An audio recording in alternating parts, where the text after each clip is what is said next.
A pandemic of violence floods the streets of major cities as cases of the media-dubbed murder virus, MV20, soar, causing those infected to go on killing sprees. Caught in the middle, police detective Angela Miller finds her only trustworthy ally in the self-proclaimed psychic PI, Gerald Henry. As the two try to navigate the violence, they are drawn into New Age guru Abramelin Harvest's plot to heal the planet. Harvest's missive: the world is sick, and humanity is the infection. The cure: murder. From the twisted mind of Sean C. Baker, author of A Collection of Desires and Shadow Play Book 1, Kim and Jesse, comes his most vicious novel yet, Murder Virus. Available where books are sold.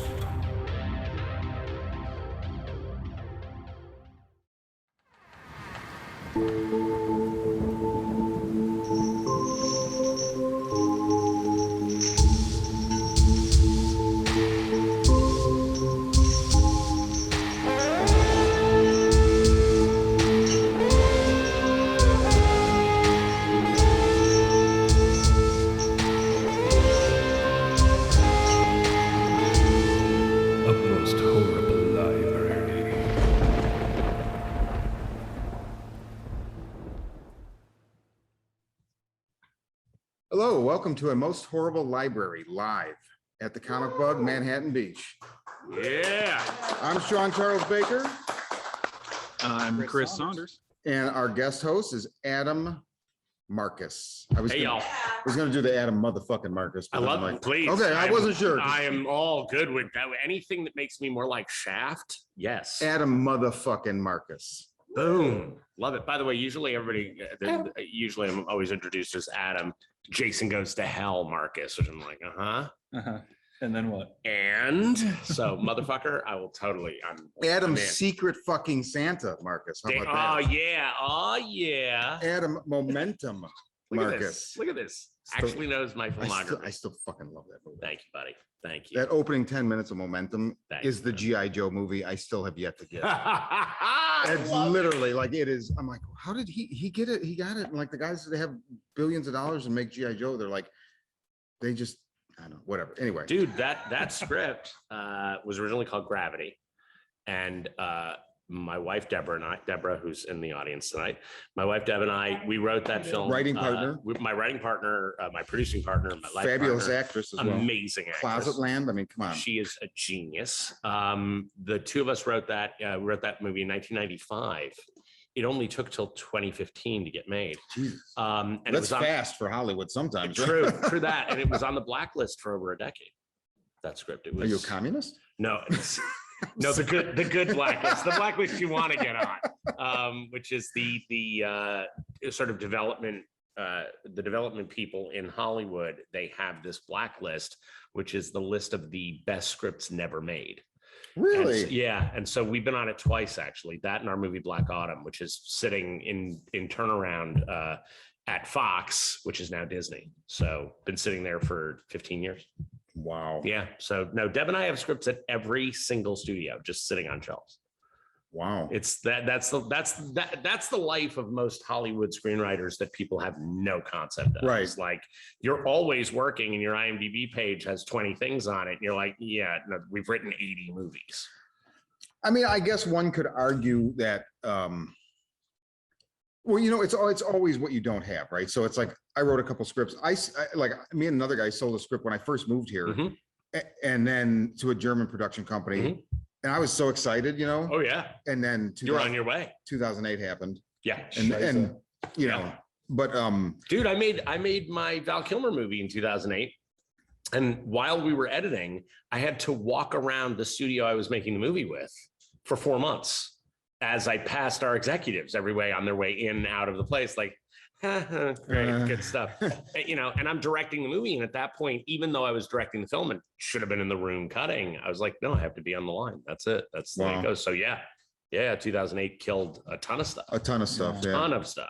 But I mean, it's just, like, so then like, oh, if I could just, because everybody's, well, maybe not everybody, but I've always heard the stories like on podcasts or stuff, like the screenwriter that's like, I've never had anything made, but I make a good living. Right. So you can totally make a good living, have a nice house, Yep. and have no credits, right?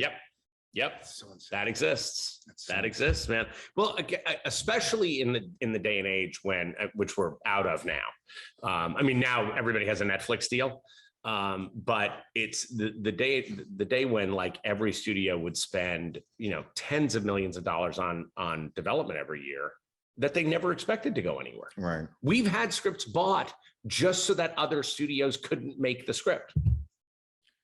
That's amazing. And we have no idea they're doing that when they're buying it. I mean, they're schmoozing and lunching you and whatnot, and you're like, fantastic. Everybody, you're a genius. And it's like, and they buy the script, and then you find out, oh, you had this other thing that you wanted to make, and you didn't want anybody else to have our thing because it would compete with your. Happens all the time. That's so insane. All the time. But you make a decent living, so okay, all right, yeah, cool. It's the craftsman part of the deal. Like, right.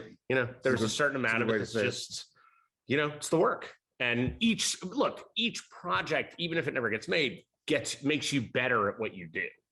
Of course. I mean, anything, anything. Right. Every iteration of success, like successfully completing whatever it is, a novel, a screenplay, a movie, you're better for the experience. Totally true.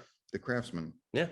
Well, so what we are here to talk about today is, I mean, all of this, but specifically, so Adam, you did before the success of Secret Santa and before Momentum. And what year is Jason Goes to Hell? 90? 93. That's so weird how like the end of the 80s and the beginning of the 90s are like a mush where I can't tell them apart. Yes. And so anyway, so you just had the anniversary of the movie, and it dovetailed with Free Comic Book Day and the fact that Tony Fleecs and Trish Forstner's Stray Dogs, which is I kind of hate like the runaway hit, verbiage, but it's kind of true. No, right? It's totally true. I mean, just came completely out of left field. And by the way, deservedly so. Deservedly so, but like it's one of those times when you go like, no, the product is actually worthy of the praise. Exactly. Yeah. And like, I never would have picked this up. Well, okay, so this is the audition cover. So I would have definitely been like, what the fuck is this? But the actual first issue, like the general cover before they started doing the movies, the movie covers, somebody recommended it to me and I'm like, I'm not a Lady and the Tramp fan. Right. Yeah. I mean, it's got its place, but it's not my thing. And they're like, just trust me. Yeah. And then I'm like, oh, wait a minute. So it's like Lady and the Tramp meets Silence of the Lambs. Why is this the first time? Right. Like, oh my God. All dogs go to hell. Yes. Yeah. I didn't even know I wanted this, and I wanted it. Yeah. So they then It's did. so good too. It's so good. Well, you know what's crazy? Because I'm a huge fan of especially dogs, but Watership Down is my favorite book of all time. Like it's my favorite book. And I was scarred by the movie as a small child, so it's kind of perfect. That's why I fell in love with the book. Here's the thing: anytime there's sentient animals, I pick those comics up immediately. Beasts of Burden, like every issue, the minute it came out.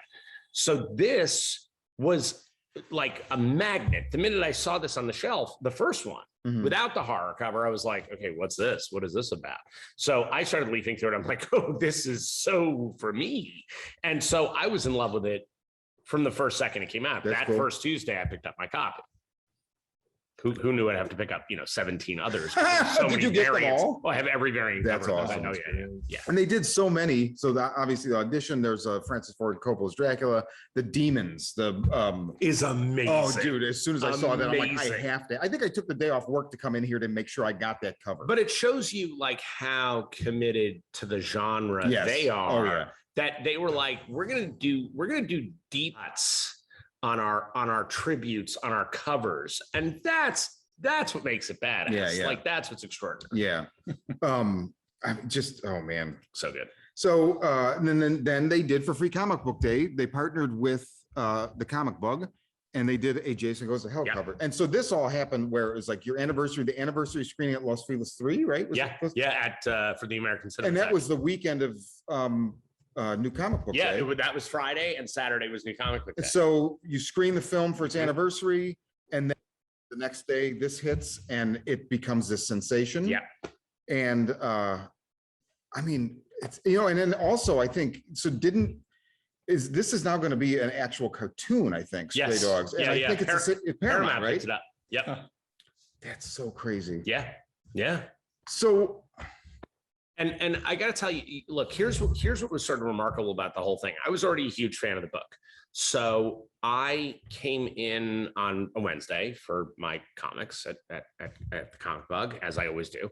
And June actually came up to me. Eddie said, you know, June has something to talk to you about. It's a really cool idea. So June comes up to me and says, hey, do you read Stray Dogs? And I was like, yeah, sure, of course. He's like, well, you know, Tony lives around here and he's a customer of the store as well. I was like, oh, that's awesome. I didn't know. He said, well, I asked him about you and he said the exact same thing to me about you. Like, oh, I know his work. I did not know he comes here. So June was actually, June and the guys at the Bug were the ones who initiated the whole concept of like, let's do this as a specialty book from the Comic Bug. Let's do an exclusive. Then he and Tony, they all got together and they dealt with Image. And next thing, I mean, Tony was totally all in on, I would love to do a Jason Goes to Hell cover, which is like, for me, was such an honor. I was like, okay, I'm blushing. And so June was like, you want to do it? I was like, do I want to do it? What are you kidding? So Image was all in on it. They loved the idea. They jumped in to make the thing happen. And what was incredible about the anniversary screen, the American Cinematheque had been hounding me for a while to show, they wanted to show the movie in Friday Night Frights. They're huge fans of the film.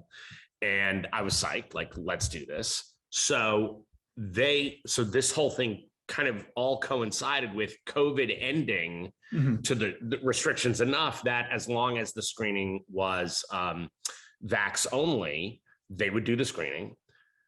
We broke their website. They put up put up the sign up for the tickets for the thing. It was gone instantaneously. Wow. Us, and there was a French film where the director was coming in from France to introduce the film. It's never been seen before. We were the only two films to sell out in the entire schedule of American Cinematheque this year. So it sold out so big that when we got to the theater, there were 40 people waiting online to get in if anyone didn't show up for their tickets. Wow. It was crazy. So then June was like, we were talking about maybe we'll give out a copy of the book and thing, but it was like the next day was Free Comic Book Day. So it's like, well, no, let's get everybody to go to the Bug. Like, they're here. These are people willing to come out of their hidey holes, you know, and actually experience a live thing. Great. So instead of giving them the book, June was like, well, why don't we do a poster? And I'm like, oh my God, that would be insane. And it really, what was incredible is they produced a movie poster. Like, it's a full 2 foot by 3 foot movie poster. And every single person in the audience got a poster, right? So then all these people are coming up to get it signed, and Tony showed up. So Tony's signing stuff. So it became this like amazing event. And then a ton of the audience showed up at the comic book the next day for Free Comic Book Day because they got a voucher that they could get one of these.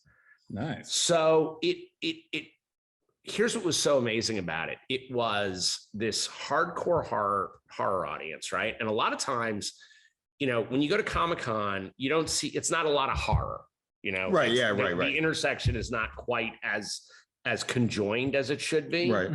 What I love about what Stray Dogs is doing, what I love about what Joe Hill is doing, and what DC's now doing, like all this horror in comics, it's so funny that it takes everybody so long to realize like how in love people are with this genre, because it never loses money. No, it's we forget that like the beginning of the studios are horror movies. You can't, Universal is not Universal without the Universal monsters. Right. Like it doesn't exist.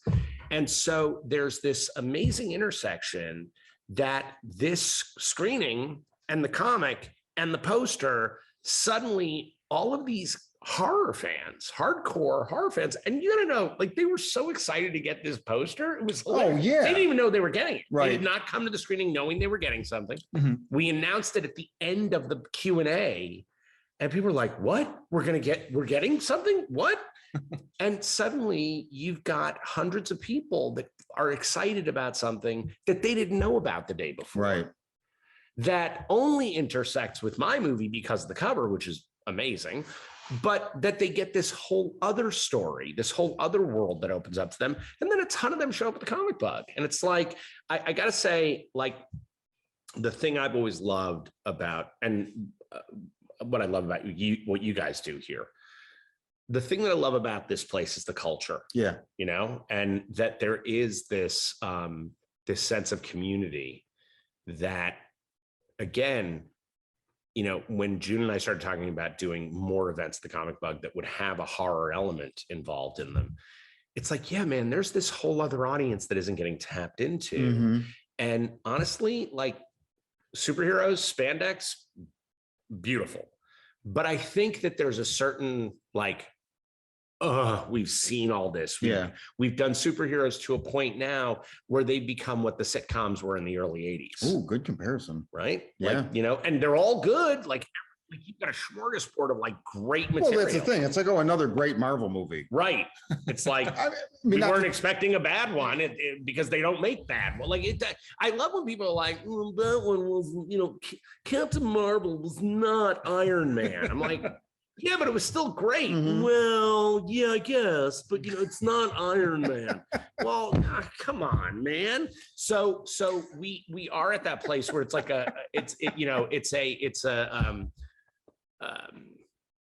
the riches are, there's too much in front of our table. There's too many beautiful meals at our table. Yes.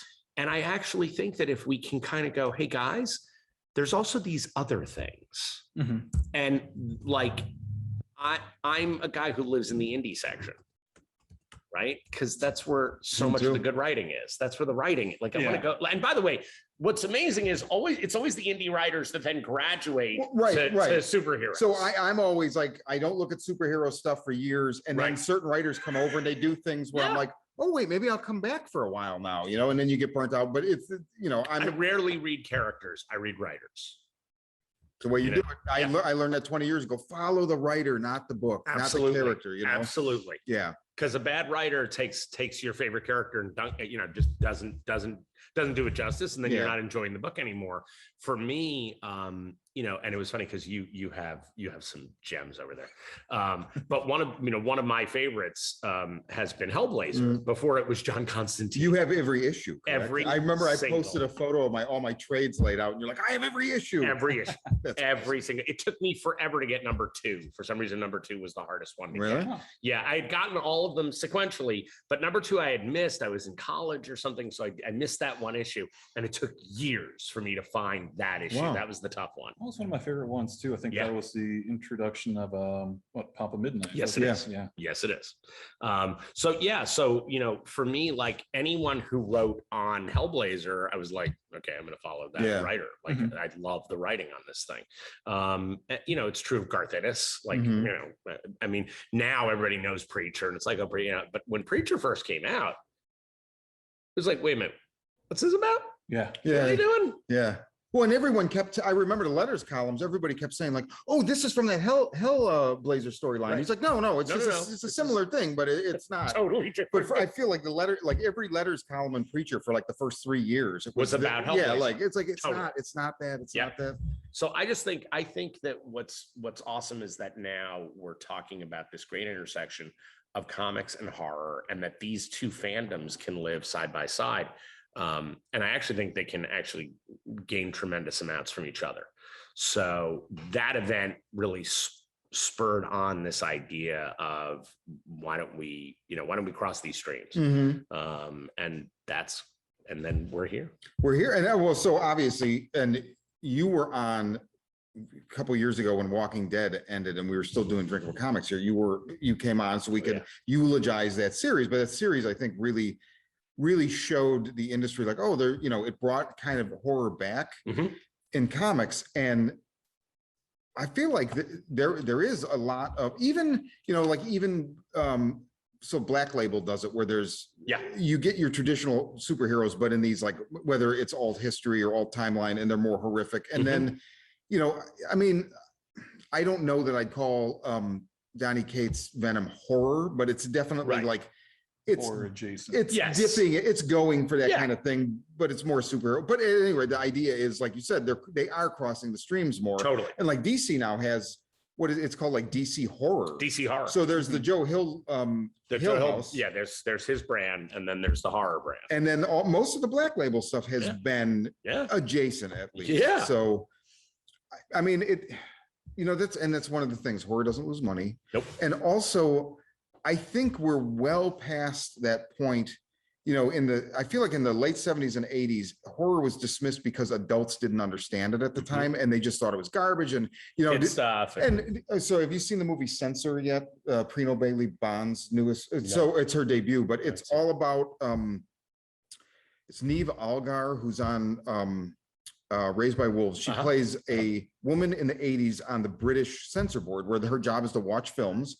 And they just recommend whether it's video nasty or yeah, exactly. And so it's like, well, if you're gonna have to lose the eyeball cutting, you can keep the chainsaw scene, and so then, like, some weird stuff happens. But this idea at that time, where they actually, and I believe this was a real case, and they work it into the movie, Deranged was not flagged as a video nasty, and then some guy killed his wife and ate her face, and there's this whole outcry, like, how can you guys okayed this movie, and now this guy, and then it turns out the guy's like, I never seen the movie. Right, it has nothing to do with the movie. They were looking for that scapegoat. By the way, it's never had anything to do. No, with it never, ever. It's just nonsense. Right.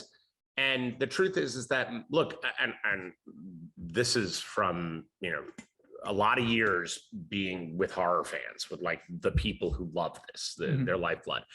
I can tell you that horror fans are, without a doubt, the kindest, the coolest, and truly the nicest people that I know. Like, they are, because I think they get all their shit out watching horror movies. Yeah. Like, all their aggression goes there. All their fantasy goes there. And the other part of it that I've never understood, especially with the censor idea, is that, man, like, we're doing their job for them, because most of censorship is based around Christianity. That's usually comes from the church. That's where it comes from. And I understand I get what their thought process is, but if they actually took a step back for a second and went, wait a second. So we make movies where if you drink or do drugs or have premarital sex, we murder you. I mean, aren't we doing the Lord's work? Isn't that exactly what you're proselytizing? Like, I'm sorry. How is this the bad thing for you? And this concept that someone's going to imitate this stuff, it's just, if someone's nuts, they're nuts. They're nuts, right? You show them Bambi, they're going to go murder somebody. Okay, exactly. Is it Bambi's fault? It's always Bambi's fault. It kind of is. It always is. But yeah, I mean, and they go into that in that movie where, like, you hear at one point somebody's outcry is like, well, because it's VHS's new technology, so children could watch this movie and rewind and play it over and over again. And this idea that it would, like, hypnotize them, but it's really no different than, like, it did for me and gave me a career. Yeah. I mean, that idea, being afraid of that's no different than being afraid of Ozzy Osbourne, right? And we see where that ended up, where 20 years afterwards, all the same people that were like, he's a menace, he's ruining our children's minds, now they're all laughing at him on the Osbournes, right? He became a household. So it's like, it's just well, not just America, Western civilization has been loosening its tie for horror, I feel like, for decades. And now it's finally kind of there. Well, here's what I love. I love that so let's say I'm going to go put out a movie in theaters, right? I'm still going to have to deal with the MPAA. I'm still going to have to deal with these guys who go, no, I'm sorry, the third thrust is obscene. And that's a real thing. Like, the first two thrusts in a love scene, that's okay. It's the third one that the overall effect. Wow. All right. Well, okay. But here's the thing. At the same time, they can show the Red Wedding on Game of Thrones. Oh, yeah. And nobody's censoring it. Yeah. And your kids can literally waddle into the room Saturday morning, turn on HBO 14, and there it is. Wow. and and people who are paying money to go to a movie theater and see a horror movie, they're still being censored against. That's crazy town. What are we doing anymore? Yeah, it's crazy town. I mean, honestly, with Secret Santa, I just didn't get it rated. It's like, I don't care. If I want to get a theater to distribute it, I'll put it in there myself. Right. No. Well, and that's ultimately what comics did too, right? Where like, so the horror comics originally died, like EC and all that stuff, because the comics code came in. I think specifically because of EC, if I'm not mistaken. It is. And then, okay, so now that can't, it's not going to wash anymore. It's stricter or whatever.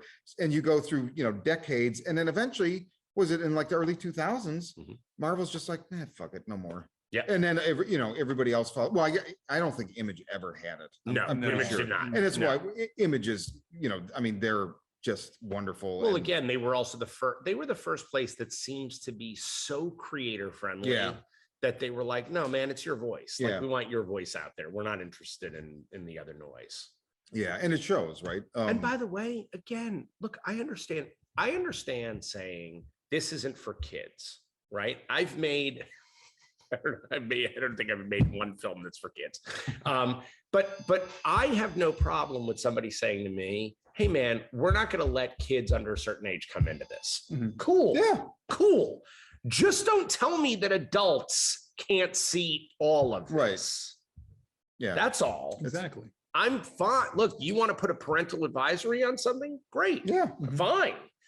Don't limit what an artist can say or do. And by the way, I mean, the amazing thing is now we're all self-limiting because we're creating a culture where we can't really say much of anything. Oh yeah. And also, like, I mean, I start to get scared.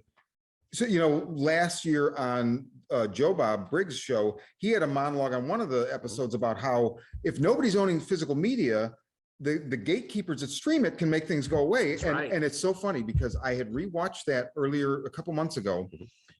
And like the next day I went to find The Burning to watch and I couldn't find it anywhere. And I was like, that's weird. And then all of a sudden in my head, I realized, oh shit, Harvey Weinstein was like a co-writer on that movie. He co-wrote it and it's the first Miramax film. And I'm thinking, are they yanking it because of Harvey Weinstein? So I bought the Blu-ray like on the spot. By the way, so first, I don't know if you guys know this. You probably do at this point. We've known each other forever. My Uncle Ned is one of the leads of The Burning. He's Eddie. Are you serious? Eddie is my Uncle Ned. Yeah, that's my uncle. Yeah.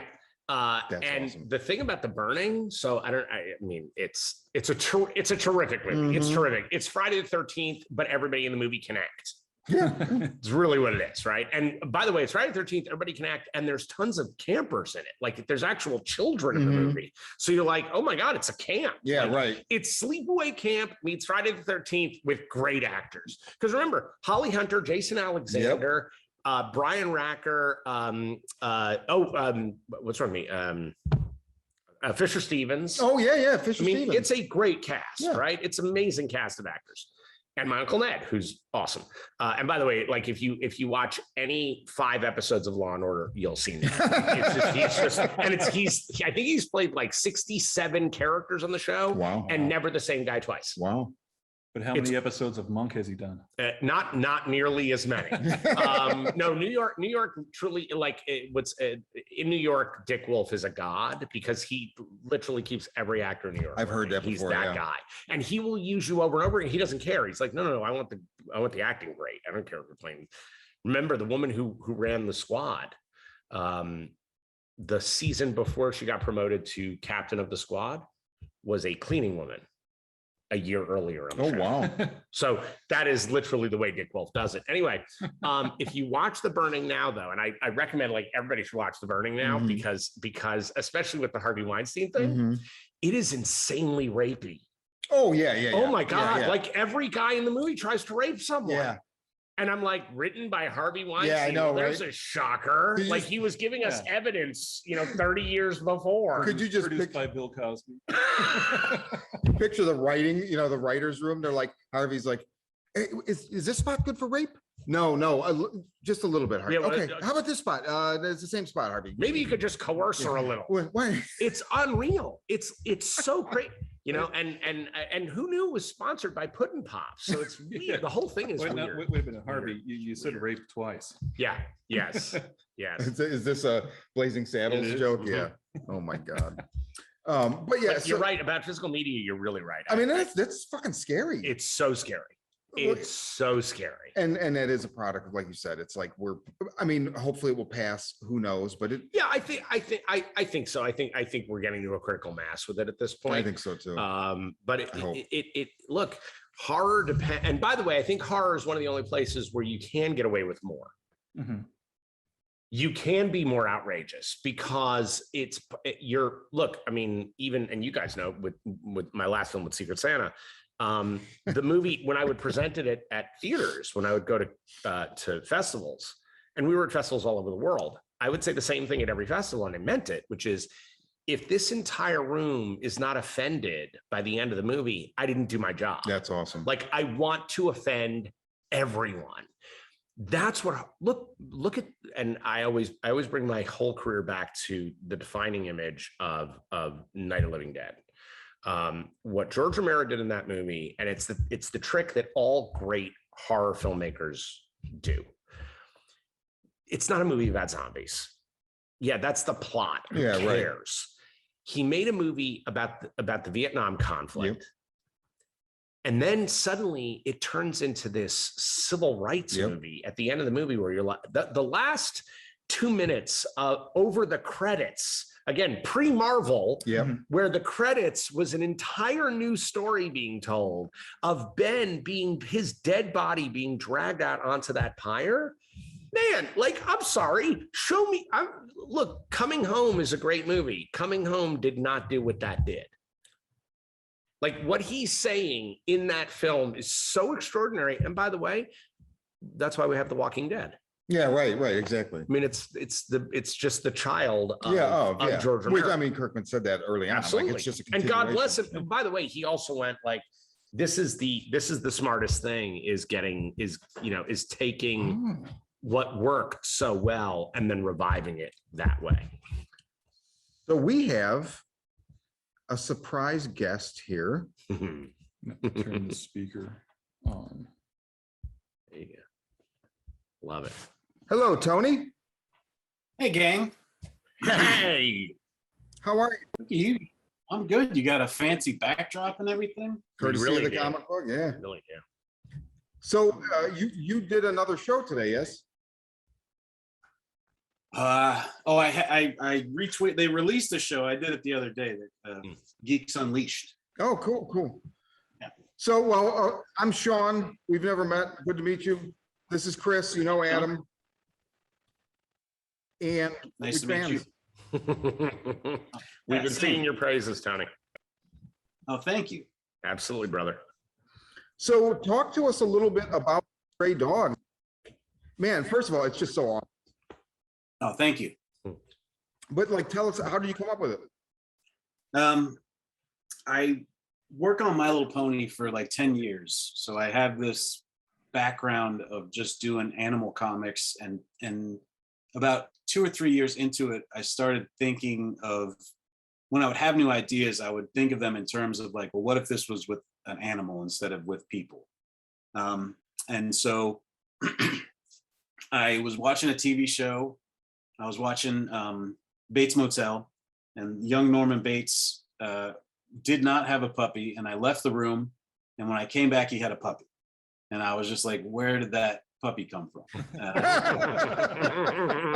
I asked my friends, I was like, did he kill somebody and take their puppy? And they were like, no, that's not what happened. And then it just really got stuck in my head, the idea of like, well, what if a serial killer did kill people and take their pets as trophies? And then what if we told that story from the pet's POV, from the dog's POV? So that's how I came up with it. And then I saw it very clearly being not like a realistic looking thing, but drawing it like Balto or like Oliver and Company or Rover Dangerfield, and sort of having it have that kind of vibe so that it would feel comforting and feel safe. And then when we did horrible shit, it would really hit. I love it. It's the best formula. So good. Thank you. It's a very novelist style. Yes. Yeah. Yeah. Yeah, Don Bluth was a huge influence. And Trish, the artist who drew the book, I found her because she had done some My Little Pony stuff, and I knew her from some of those conventions. And then she had done this sketchbook where there was just one page where she had drawn one dog, and it was in a Don Bluth style. And I was just like, oh, that's exactly what I want this to look like. And so I reached out to her. It's brilliant. The end product is fantastic. And I mean, obviously, definitely Trish's art just really helps with that concept of, you know, you're lulled into this kind of safe space. And you know, you kind of go through what the dogs go through a little bit, where like they feel safe there. He's the master, you know, everything seems like it's on the up and up and it's normal and he's caring for him. And then when you realize what's happening and the rug kind of gets pulled out from under you. And I reread it today, actually. I had read it as it came out. So I reread it in a burst today. And it really, like, once it kicks in, it kicks in. And those like issue 3, 4, and 5 are really just, man, they move and they push a lot of emotion just straight at the reader. And I love that so much. Are there any, like, what are your influences as far as the horror genre go, whether it's literature, whether it's comics, whether it's movies, I mean, anything off the top of your head that like directly informed this one, or just in general? I feel like I was just more thinking of things that frighten me, or that would frighten people, more than I was thinking of like specific influences on this one. I mean, the way we pitch it to people is that it's Silence of the Lambs meets like Lady and the Tramp, or meets All Dogs Go to Heaven. So like Silence of the Lambs is something that I think about. I feel like that's sort of like base level serial killer, you know, like if you're doing a serial killer thing, that's stuff in there. So there's like the secret room that the master has that the dogs aren't allowed into, and that was real sort of like Hester Moffat, you know, like when Clarice goes into that storage space and there's just crap everywhere and it's just terrifying. But that's also just like being afraid of any basement, or, you know, you're in a house by yourself that you haven't been in before, you know. So yeah, I wish I had a better answer for that as far as influences go. A lot of like visual influences, I always sort of fall back on like Dario Argento, I guess specifically like Suspiria. And that's almost a cartoon itself, so it's real easy to do like an animated looking Suspiria, you know. So whenever stuff gets serious in our book, we just go very red or very colorful. And we tried to have like a plain color palette for the regular times, so that when stuff did get amped up, our colorist Brad could just switch it on and just go very vivid. So I guess that was an influence for sure. No, that's awesome. I mean, it's a good answer. And I really love the book so much. Thank you. We were actually just talking about how impressed we were that you had a demons cover. Yeah, that, you know, it shows the depth of your love of the genre, that there's a demons cover. Yeah. So that was in the first printing, and every time we would do a new round of printings, there was one cover that I would do where I was just like, nobody's going to care about this except for the people that care about it and me, you know. So Demons was that on the first run, and then on the second round we did a Midsummer cover, which is a more current, but like not necessarily a horror movie that everybody goes like, oh, that's a great horror movie. And then we did Audition on the last round, and that was just specifically one that, like, yeah, exactly. People that know, and everybody else is just like, what is this? Yeah, Demons is definitely. In fact, I just got the Synapse release, and I don't even know what else Umberto Bava has done, but I just, goddamn, those two movies, I love them. So when I saw that, I was just like, I was telling them, I think I took the day off work to be sure I was at the Bug when it opened, so I could get that cover, because I'm like, I'm not getting that cover. That's great. You guys, questions? Yeah, well, first of all, Adam was filling us in here a couple minutes ago that I guess Paramount has picked this up for an animated series. Well, for an animated movie. They want to do like a feature. First animated horror feature is what they're trying to do. And yeah, it's been optioned. It's still in development. There have been a few drafts of the script. It's being written by Mark Perez, who wrote the movie Game Night, like a super good, like it's a comedy, not a horror movie. But when you think of like the twists and turns and like the way that thing moves, it really matches up. So one of the things we were going to talk about today too is just okay, it's Halloween season, and we're big lovers of all, you know, horror literature, horror comics. Is there anything that is kind of your, you know, annual read? Or you could do watch as well, but just anything that's like, okay, it's not Halloween. Like I always do The Crow. That's like my number one. I have to read it for Halloween. Anything there for you? I mean, it's sort of corny, but I watch Halloween every Halloween. And usually in October, I like to pick like a series and then just go through the whole series, you know, like I'll start at the beginning and I'll do, you know, all the Jasons or all the Michael Myerses or all the Paranormal Activities or the Saws, or, you know, like I'm not super discriminate about what I'm going to watch, because what I like about horror movies is there's like the great ones, you know, the ones that are perfect all the way through, but like even ones that aren't great. I don't particularly love corny ones, but I do like just like sincere attempts, because usually they have something in them that's just like a moment that I'll grab onto and just be like, that was a great scare, or that was a great kill, or that was a, you know, great character, or, you know. One of my favorites is the Paranormal Activity, that is the Mexican Paranormal Activity. Fucking, it's just regular, like it's just boring white people for like 3 movies, and then just all of a sudden they just come back and they just have a fully Mexican Paranormal Activity, and they just put it at like number 4 right before it goes 3D, and it's great. I feel like I'm gonna watch that one again this year too. The marked ones. Yeah. I've never seen any of those movies, not because I boycotted. I just have never seen them. There's greatness in them. I think 3. 3 is the one where they figured out, it's the guys who directed Catfish. Okay. And they figured out this idea with the camera moving on a fan motor. Oh. Like that the family has put the camera on a fan motor so that they will see more of the house. There is a gag done where the camera leaves and comes back. And I am telling you, I dare you not to jump the hell out of your seat. That's awesome. So good. So good. It's right up there with like my favorite, like it's right up there with the Exorcist 3 shot. Like of just level of like, oh my God. Yeah.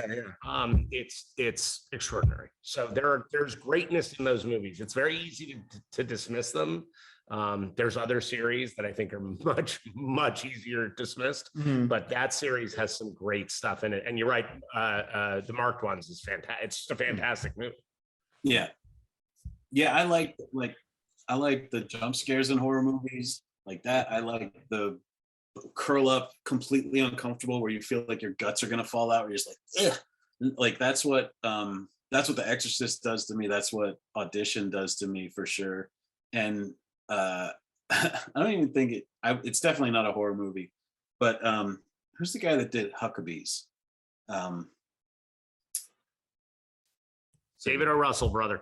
David O. Russell. Yeah. I think it was his first movie is with the kid from Lost, Jeremy, spanking the monkey, and it's where he fucks his mom, and it's so scary and uncomfortable and just like, oh, like the whole time you're just like, ah, you know, like it's a real ants under your skin kind of movie. Not a horror movie, but it has definite horror movie. Like I get the same reaction. Like I would throw my popcorn up in the air in that movie. Oh man. Well, you know what? Spoilers, he fucks his mom. It's interesting. Have you seen Ari Aster's his student film or his short films? No. Okay. He did one called The Strange Thing About the Johnsons. Oh, I've always heard of this, but I haven't watched it. Okay, for my money, I think it's still his masterpiece, even though the acting is not as good as his other films. But it is the most disturbing, and you can't really define it as a horror movie. it's kind of a thriller, kind of, but it's really like a family drama, but you're just, ew, no, don't do that. It's so interesting, the thing. So like, I just saw the premiere of the new Gaspar Noé film, Yeah. Vortex, with Dario Argento. Yes. And I can't remember the actress's name, but you know, there was even a like a preamble, like an introduction that Gaspar Noé recorded and they played before the film. And he's like, it's not a horror film. But I got out of the movie, I'm like, it's not a horror film, but it's scarier than any fucking horror film I'll Absolutely. see this year by far. Well, It terrified I me. think if you spent a weekend with Gaspar Noé, you would feel it was the scariest horror film you'd ever been involved with. So I think that's pretty fair. The last time Deb and I saw him, we were hanging out with him at London Fright Fest. We had just shown Secret Santa, and Gaspar's film was right after ours, and he showed up to introduce it. I don't know if I've ever seen anyone more high in my life, and God knows on what. He made no sense. We talked to him for half an hour. He would never remember that was film. He was introducing the film, and Alan Jones, who is just a saintly kind of British, cinema figure. Alan truly just, you could see him fit, like his hands curling into fists as this guy described climax in a way that literally made no sense and had nothing to do with the film anyone was going to watch. It was extraordinary. But that's him. I mean, he's out of his mind, which is why he's so great. Well, it's why he's so great. I mean, he's nuts. There's a thing in my YouTube feed. It keeps coming up, and it's like, why Gaspar Noé directs his movies on drugs. Right. And there you go. Like, because I think he lives his life on drugs. Yeah, maybe. But I mean, it seems to be working for him. It totally does. It totally does. It would be strange if he hadn't been on drugs the rest of the time and then decided to go on drugs just to make movies and then went off drugs again. That seems antithetical to how the whole thing's going down. That would actually be crazy. Like the actor that only smokes when he's in a role, but then oh my God. Yeah, but I mean, there's so many things about horror. And I feel like we were talking before you got on, Tony, about Adam was talking about how this is kind of like a golden age for horror, where it's being accepted and it's no longer being dismissed or like thought of as corny, or I mean, part of it's because you have people making these films that like you just can't deny. When I saw Midsommar, I'm like, you like it or hate it, you can't deny that this is like, I mean, I why do we all revert back to cliches, but like a tour de force. I mean, I left that movie emotionally black and blue. Midsommar does a great job too of it's sort of like, it's like a movie that just tells you you're a fuckboy, right? Because at the beginning of it, you're just like, oh, like this girl's in terrible pain, but also like, I don't want her going on my vacation, like you feel like one of those buddies that's going to get crucified or have a pike stuck through their whole body. But yeah, and then by the end of it, you're just like, no, yeah, she was right. You should have just been compassionate, like this will be good for her. I fucking love that movie. Yeah, man. But it's impossible to watch like in the background. You only can watch it if you're sitting there watching. I tried to put it on like to work to a week ago or something, and she just starts screaming and mourning the whole movie, and you're like, I can't. Have to stop and watch. Yeah, it's not quite Emily in Paris. It's not. No, it's not noise while you're doing the dishes. Yeah. Impeachment, American Crime Story, is very good background noise. I know the story. It's terrifying in its own way, right, and I can just have it on in the background. Yeah, see, and so that would be another example of like, maybe it's not the horror genre, but when you really think about it, it's scarier than a lot of the shit in the horror genre. It's like, you afraid of the Deadites, or are you afraid of the people running the country? Linda Tripp. Yeah. Yeah. So there is, and I don't know to what degree you can talk about this, but there is another Stray Dogs arc coming at some point. Can you say when? Can you say anything about it? Listen, I can talk about this to any degree. I'm in charge. I own this thing. Oh, yeah, okay. It's called Stray Dogs Dog Days. The first issue comes out December 29th, so right at the end of the year. Yeah. The previews right now. And what it is, it's not necessarily a new arc. I sort of describe it as like Lord of the Rings extended edition. Like it's all, you talk about how those last 3 issues of Stray Dogs really moved. They moved because we only stuck to the stuff that was like the important stuff. Like at this point in the story, you know, once you get to the end of 3 and the thing that happens at the end of 3 that hurts people's feelings, once that thing happens, you just got to move. But then there's all this stuff where like we did these flashbacks in the book and we wanted to show more about the other dogs and sort of like build out the world a little bit. And when we pitched the book to Image, I had never done a book at Image before. I didn't have a track record. And so we just said like, this is the story, these 5 issues, but if it goes well, if people like it, we want to do this basically like an annual. That's like, here's 10 short stories, one about each of these other dogs. And Image was like, well, what if instead of 2 issues, once it came out and did great, they were like, well, this sells really well. So instead of 1 issue, what if we made it 2 issues and make it longer and then have that be the thing. So it's 2 giant size issues, basically, each of them with like 4 or 5 stories. So there's 10 stories in total. And there's scary stories and there's fun, like funny stories, and there's heartbreaking stories, and sort of like just a way to do all this sort of character stuff that we didn't get to do because the plot was so important in Stray Dogs. It was so important to me that the plot just moved and moved and moved. So on the one hand, like if you're a fan of Stray Dogs, this is for you. On the other hand, like if you're looking for like a jumping on point, this will be confusing because it's just a book of short stories about dogs. So like, I feel like there's I don't know if it's necessarily good marketing for me to go out there and go like, look, if you haven't read Stray Dogs, don't get this one, or read Stray Dogs first. But they should be reading Stray Dogs first anyway. So. Did the trade just come out? This trade came out, and luckily it sold also like gangbusters as the #1 trade paperback in September. Nice. So there should be enough people that have read the book by the time this one comes out that will be okay. So what are you working on next? What's the next thing for you?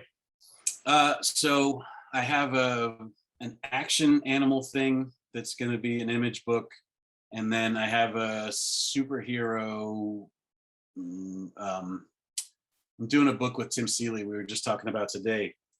That's sort of like a superhero noir Midwest Stephen King. We don't have a real good pitch for it right now, but it's going to be an Image book, and it's sort of like mashes up a lot of stuff that both of us like. And so I like after Stray Dogs, I'm sort of stepping away from horror for a little bit just because I don't have another idea this good for horror, but I have good ideas for some other stuff. Good for you. Good for you. Yeah. Sounds awesome. And luckily the book has done well enough, even if there's not a movie, that I sort of have a little bit of breathing room where I can knock out a couple of creator-owned stuff before I have to go back to begging for My Little Pony work or whatever. I was going to say I have a. No. Is it not? Okay. No. Okay. I was going to say you have a good little pitch for your next project. Stray Cats. Oh, you're the first person that's brought this up. What an interesting concept. A horror musical. Yeah, there you go. Oh, with buttholes. With there better be buttholes. That's the beauty of creator-owned. Yeah. Yeah. No, but there's no MPAA here. We can do all, but we don't do any buttholes in Stray Dogs. So I feel like that's a stone that is unturned. You know, it's really something. It's a reveal that is out there waiting to happen. Let the buttholes fly. That's where the real danger is. Undertitle. Yeah. Free of charge. Use it if you dare. Yeah, no, I definitely have had the Stray Cats pitched to me. There's some good idea, like a copycat killer that, and he uses a cat to lure the dogs out of there. If you're the Stray Dogs copycat killer, you want to get some of the original Stray Dogs. So you want to lure them out of their new, happy homes that they live in. I don't know. I feel like I like Stray Dogs being its own thing. I like nobody gives a shit about Old Yeller 2. Just have it be its thing and let that be. Good for you. Unless they dug Old Yeller up and buried him in the pet cemetery with an S. That might. And listen, when I say that, I mean as a comic book. If they want to make a Stray Dogs 2 movie, that sounds like a great idea. I can't think of anything. I can't think of anything more sort of like smart and just like really to the tone of what we were originally intending. You know, like we wanted it to go on for as long as possible. So, yeah. Well, it's wonderful, and we hope it goes on as long as possible too. It's so good. Absolutely. Thank you. So I don't want to take up all your time. If you need to cut, you can cut. We were going to just talk about some of the stuff that we're going to read for, our own picks for October. Can you hang around? Let me, I forgot to pitch my thing I'm supposed to be pitching. Pitch, please. I'll hang around for a little bit. I'll go grab my stack of DVDs that are my October watches. Okay. We'll go through those because I don't have time to read anything. Okay. I got a Kickstarter up right now called Time Shopper. That is a sci-fi comedy graphic novel that's a hardcover, like a European format hardcover. And it's a story about a guy that gets a job traveling in time. He's supposed to avert history's greatest disasters, warn the Titanic about the iceberg, warn JFK, kill baby Hitler, get in there and do all this stuff to make the world more perfect. And as soon as he gets back in time, he realizes how cheap everything is in the past, and then just goes and shops and doesn't do any of the stuff he's supposed to do. So he just goes and buys stuff in time, which is what I would do in time. Probably what we'd all do, honestly. Yeah. And so that's a Kickstarter. We put it up 10 days ago. We're fully funded. So like if it sounds like something you'd be into, it's $20. You just go in there and you can get the graphic novel and it'll definitely come out. Yeah. It's me and it's Christian Misi, who's a buddy of mine who drew it. And then the rest of the team is all the Stray Dogs team. So it's Brad Simpson who colored it, and Tone Rodriguez did layouts, and the flatter, and everybody. So it's a completely different, the same way I'm saying like the next stuff I'm doing is a completely different genre too. Like I have, all my ideas seem to be in different areas, which I don't know if that's good for building a brand, but hopefully my brand is just like, oh, these are good. I think that's what, anything you write, I'll read. So, we were just talking, we were literally just talking about before you came on about how none of us follow characters, we follow writers. Yeah. Same. Yeah. So it's, you find writers that you love, and then I don't care where you go. Yeah. Take me with you. I want to hear what you have to say about it. Cool. Well, yeah, that's what we're trying to do. And like I said, we've got a few things in the hopper. I sort of, before Stray Dogs and Time Shopper came out, like I have this list of like, it's like logos. Like I made logos for all the stories I'm working on, and I just sort of like slowly tick them off. And the first tier said Stray Dogs, Time Shopper, and then the rest of them are just sort of like all stuff that I'm gonna hopefully get to just sort of knock out before this. I can't imagine the excitement over me is gonna last for the entire list of projects, but I'll hopefully get a couple of them out before people forget how much they like the dog book. Well, but also like, so the dog book is probably, the dog, I just called it the dog book, but Stray Dogs is pushing your name out there, right? And then, it's probably like anything else. Like it's when the tide breaks and rolls back, your shoreline is going to go further out. Like I'm not going anywhere. I think a lot of people, especially like we were talking about the horror community, and we were talking about this before you came on, how one of the best things about horror is the community. And I always thought that was one of the best things about comics too. Like I lived in LA for a couple of years before I found the Comic Bug. And the minute I found this place, I'm like, I would never go anywhere else because it's all about the culture, right? And I like to come in and talk to Eddie or whoever, June, about like what I'm reading. I get ideas from them what to read. Yep. And that's what we all do. And I just really feel like so many of those people like myself are just going to follow you. So I don't think it's a matter of like, maybe you'll lose some of the people, with Walking Dead's a good example too, where it's like the show, like all these people, I remember, people like, oh, it's a comic like 5 years into the show. Right. It's like, how didn't you know that by this point? But it's still, for the people that read the book, it's still. Well, and here's the other thing, look, are you a fan of, I'm sure you're a fan of Nicholas Winding Refn. Right. So, he made Pusher, and immediately, like, he was able to get Fear X made. Fear X didn't work, so he went back and made Pusher 2 and Pusher 3. And you know what? They're great movies. They're great movies. Pusher 2 and Pusher 3 are amazing. He didn't want to do it at first, but he still went back to the thing that worked. Right. So guess what? you can always go back to the dogs. Yeah. When you see stray cats, you'll know that, Exactly. you missed something You know, that there I was a didn't work dip, out. and you're like, hey, cat sounds great. Yeah. Cats was like originally when we were making Stray Dogs, we were just like, we should maybe do cats because people really like cats. But it turned out people also like dogs. They're just, they weren't as loud about it at the time on the internet. Now they're sort of making noise. Well, and you know, also I feel like the thing with if it had been stray cats, and I'm more of a cat person. I love both, but I'm more of a cat person. But a bunch of cats in the house, and one of them's like, "Oh, I think he killed my master." The cats have just been like, "What the fuck do you want me to do about it?" Yeah. Seriously, what am I going to do? You want me to go now? I'm not doing it. I'm taking a nap. See ya. The 2-page long comic. Yeah. Yeah, right. Let's dig up those graves so I can eat the soft parts that might still be on the skeleton. You know. Yeah. So I think you chose wisely with Stray Dogs for sure. Chris, Sorry, I'm just trying to set something. Oh no, that's okay. Adam, so what do you read every year for Halloween? Or maybe not every year, but what is your like? I got, it's October read. You know, it's interesting. We're doing a we're doing an anthology movie right now. Our company is doing an anthology film, and so I'm watching and reading a lot of short stories more than anything else right now. And I truly just two days ago, I just reread Shirley Jackson's The Lottery. Oh, which is funny because I hadn't read it since high school when it was, same. you had to read it, right? You had to read it. I went back and read it, and I just went, I totally get why. I get why this was something we had to read. It's beyond the fact that it is the perfect short story.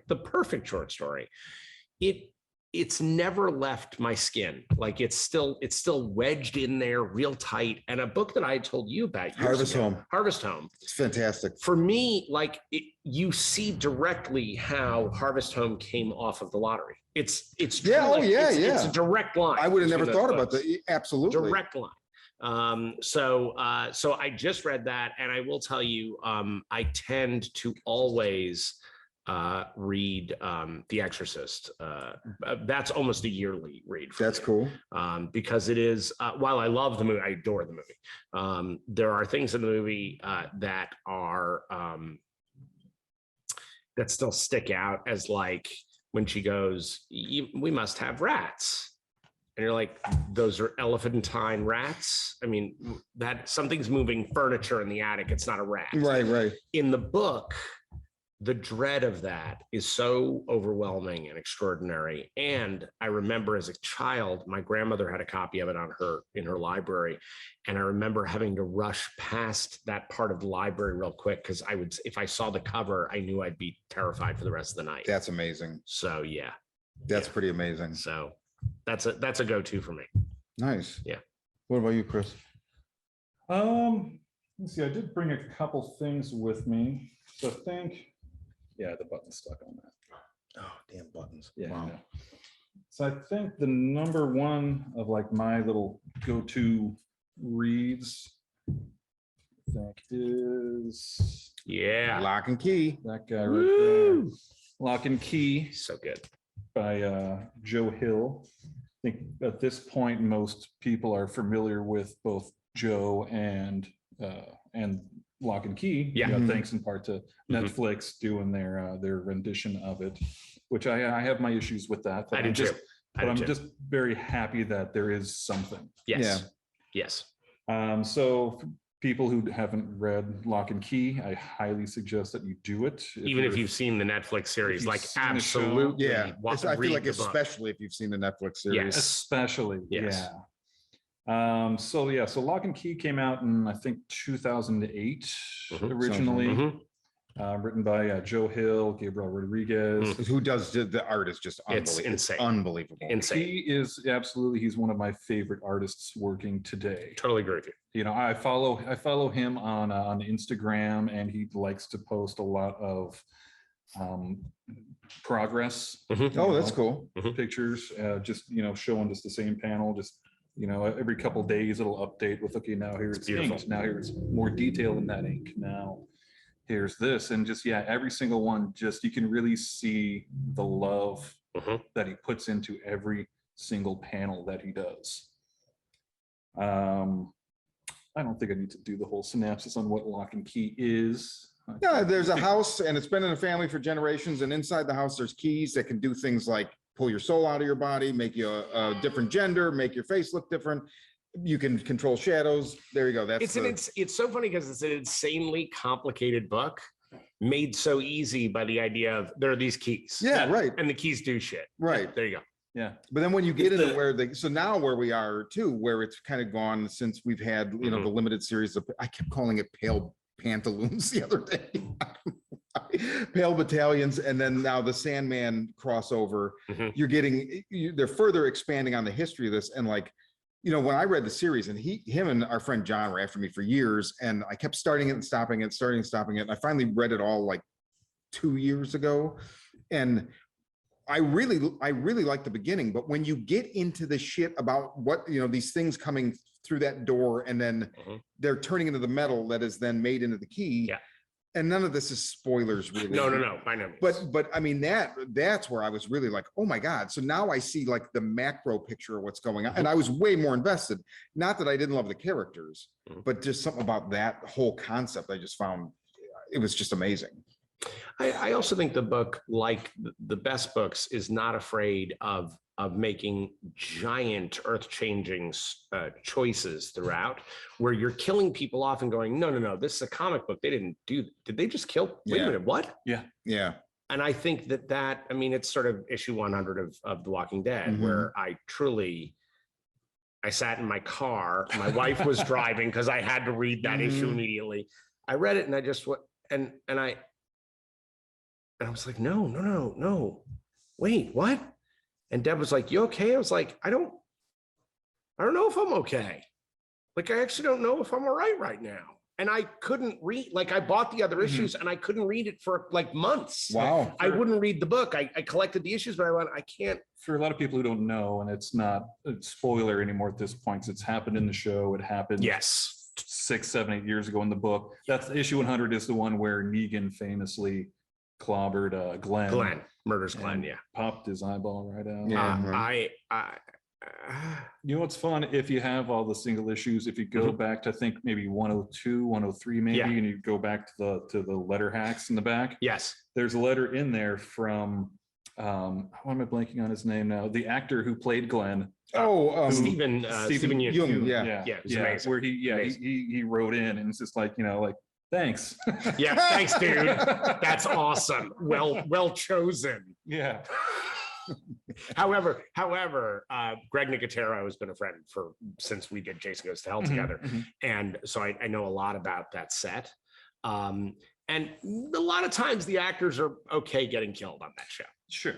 Because it's freaking hot and it's sticky and it's kind of awful. Yeah.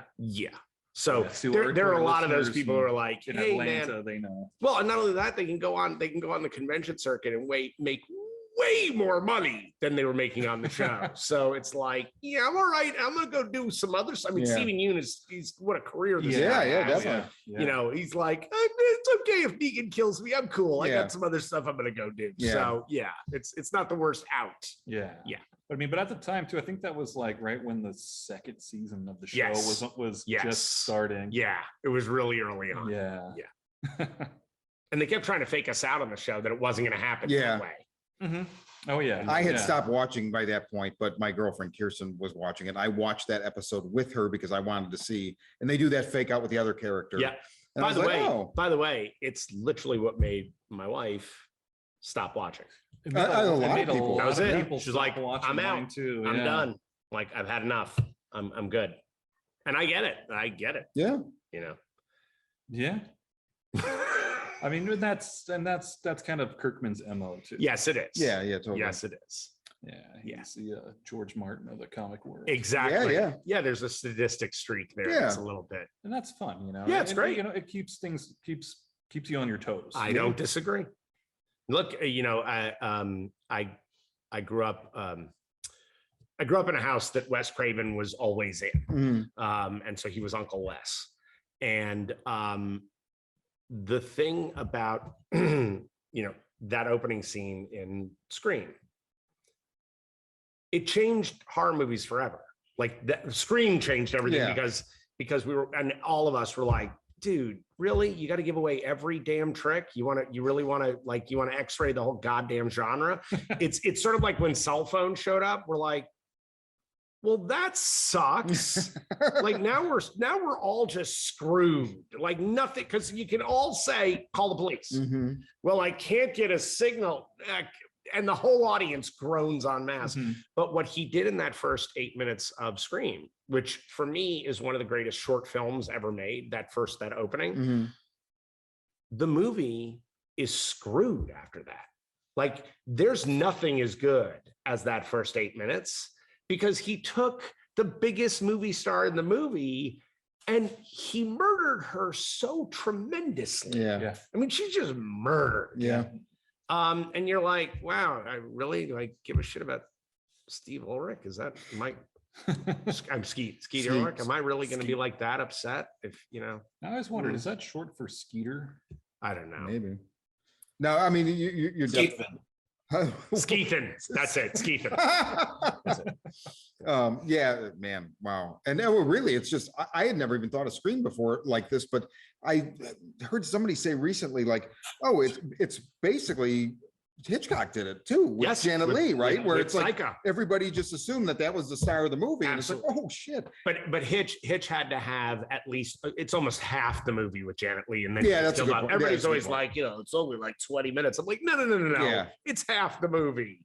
But yes, you're right. It's how you make the audience feel like they're in the presence of a madman. Yeah. Like, I can't trust this director. That's what every horror movie director wants. Mm-hmm. That we are completely untrustworthy. Do not put your faith in us. We will smash your head in. That's our job. That's what we should do. Tony, you got something else to talk about? When you started talking, I realized I do have horror books that I just read pre Halloween, so I'm gonna go through those because they're great. Brand new.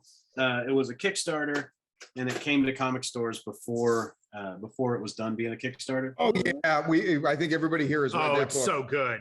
Wow, it's really. Yeah.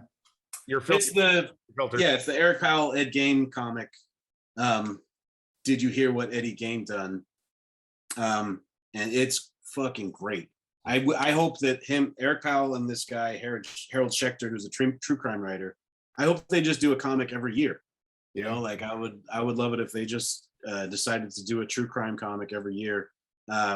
This one has, speaking of Psycho, it's the story of Ed Gein, and it is super graphic, but also very tasteful too. Like good true crime is. But there's a page turn in this thing. I talk a lot when I talk about like the structure of Stray Dogs and like plotting out a horror comic about how all you really have is page turns. Like you got end of issue and you've got your page turns, and that's where you put your surprises, and that's where you put, like you set stuff up, and then sometimes you don't pay it off because you want to build expectations, just like movies, but this has a page turn in it that I won't give away, but I feel like you guys know what it is, where it's somebody looking at the moon, and they just set it up perfectly, and then you flip that page and it's just Ed Gein, and it's just fucking perfect. Like it's just a shocking, scary, blah. I just saw it. It's great. So yeah, highly recommended if you're serial killer people, or if you're true crime people, or just horror people. And then sort of like the progenitor to that is these Rick Geary. I'm turning off this thing because you need to be able to see what I'm talking about. You're going to see my bookshelves, and I'm sorry for that. So these Rick Geary Treasury of Victorian Murder, and there's the Treasury of 20th Century Murder. But he also puts them out in like smaller graphic novels, but it's like the Lindbergh Baby and the Black Dahlia, Abe Lincoln, and Lizzie Borden. And it's just these really perfect short, like 50-page stories. And if you know Rick Geary, like from Heavy Metal or from Comic-Con or Gumby, he does like this very detailed black and white cartoony stuff, but it's just like it's like investigation discovery on paper, but just with all kinds of character and all kinds of like just mystery, and it just, I don't know why, but it feels more real than like TV documentaries about crime, just because you're in it. Like, you know, it's like when you're reading a true crime book or a horror novel or something, like you're completely invested in it. And I just love them. And it's like perfect.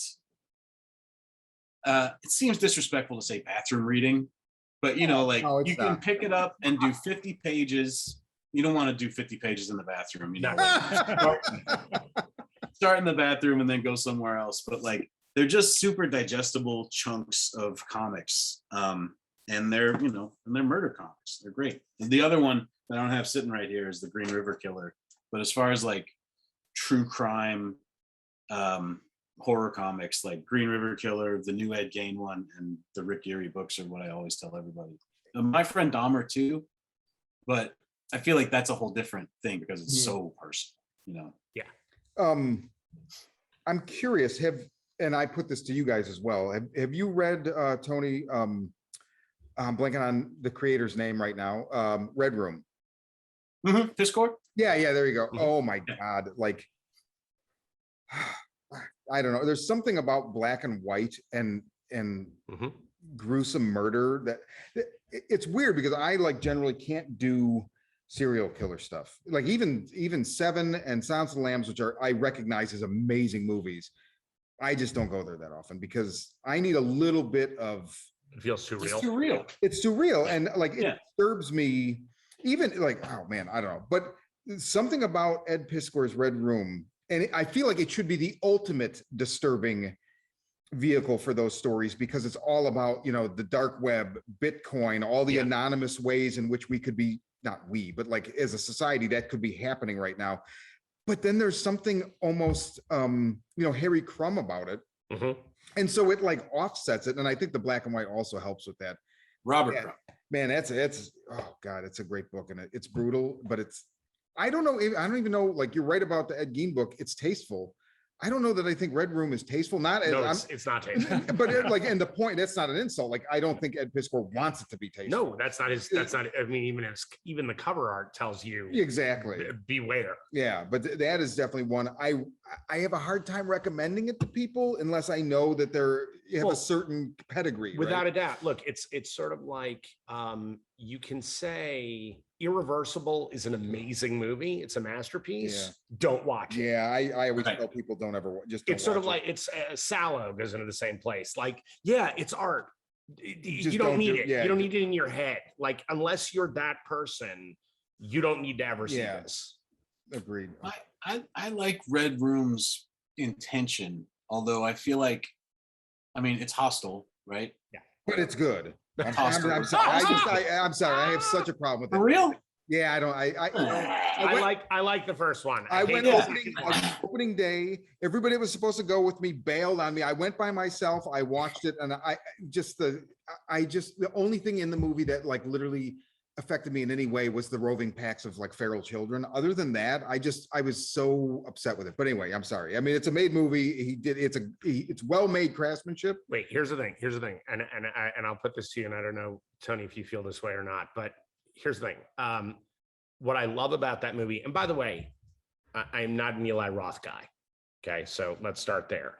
What I love about that film is that he had the balls to make torture porn, but it's all boys are going to be eviscerated. That it's both, and by using that idea of them being in Amsterdam, looking at the women through the glass, and this like hideous meat market of sex. And then these are the same guys that are now literally meat in a market.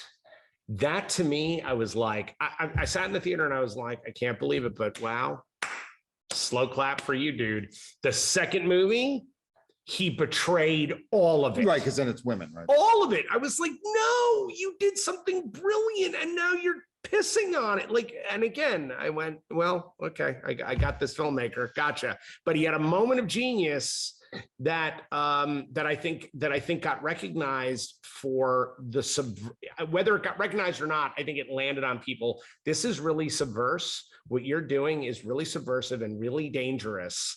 And it's this, and I love when we make, especially the boys in our audience, nervous. Yeah. Like when we make them upset, because they're kind of getting off on like chasing the girl in the movie and the final girl. Yeah. But if you suddenly make them the final boy, they're like, hey, this wasn't supposed to be like this. Right. That's really effed up, man. What the hell? And I think that's why it's. Well, that was weird. Yeah, I figured that out. Oh. What's your thought about it, though? Because you. Oh no. As well. Well, I'm a big fan of the cartoonist kayfabe show, and it's Piscor and Jim Rugg, and they just look at old comics, and it's perfect background noise for cartoonists who just have to sit around and draw all the time.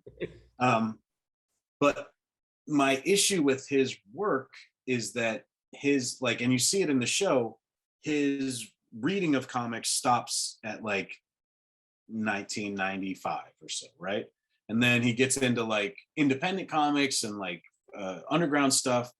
But as far as like, he doesn't have any understanding of the post 2000, the way comics are written after 2000, where it's Ed Brubaker and Bendis and Greg Rucka and like that wave of guys who brought like a conversational, there's no barrier of entry to reading these comics. Like it just sounds like the way people talk generally, and it just feels effortless when you read it.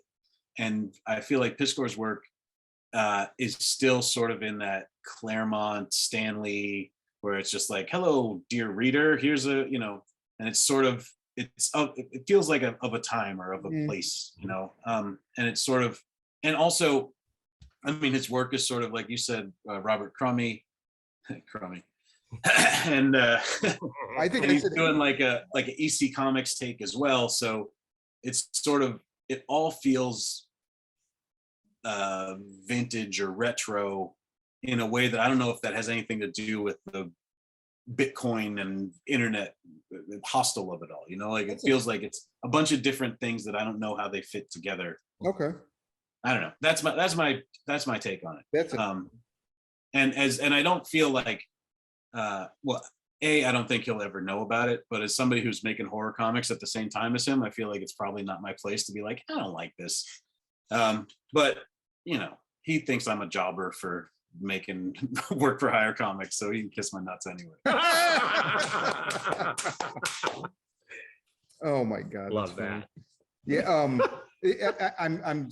I'm tripping off the fact that I called Robert Crumb Harry Crumb, and I'm thinking, who's Harry Crumb? Yes, and I'm thinking, where did Harry come from? And then all of a sudden, I picture the scene in that movie where somebody's toupee falls on the woman. Yeah.